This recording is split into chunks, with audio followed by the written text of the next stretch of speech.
Hello friends, I am Ayan and today we will talk about something really interesting. The world's smallest tree. Now I'm sure many of you might be thinking, what's the smallest tree in the world? Well, get ready because it's something really Friends, the smallest tree in the world is a bonsai. A bonsai is not just any tree, it's a tiny version of a full-size tree, carefully grown in a small pot.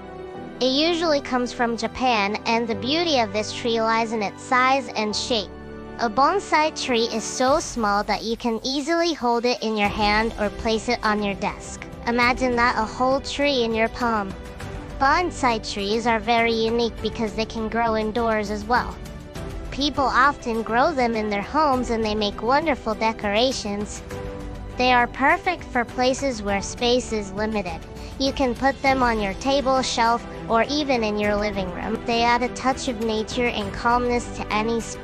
But growing a bonsai is not as simple as it seems. These trees are very delicate and they need special care. You have to water them regularly, make sure they get enough sunlight. Bonsai trees don't grow quickly and it can take years for them to fully develop their beautiful shape. In fact, some bonsai trees can live for decades if taken care of properly. What's really fascinating about bonsai trees is that they teach us something very important: patience and dedication. Growing a bonsai tree requires a lot of care and attention. The tree's shape doesn't happen overnight, it takes time to form, just like how our skills and dreams need time to grow and become something great. It's like these bonsai trees remind us that small things, when given the right care and attention, can turn into something amazing. And just like that, if we put in the effort and patience, we can achieve big things in life, step by step.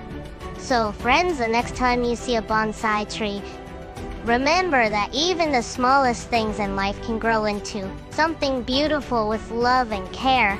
And if you enjoyed today's episode, make sure to like this video, share with your friends, and subscribe to the channel for more amazing stories and fun facts. I am Ayatan, and I'll see you in the next episode with a brand new exciting topic. Until then, take care and goodbye.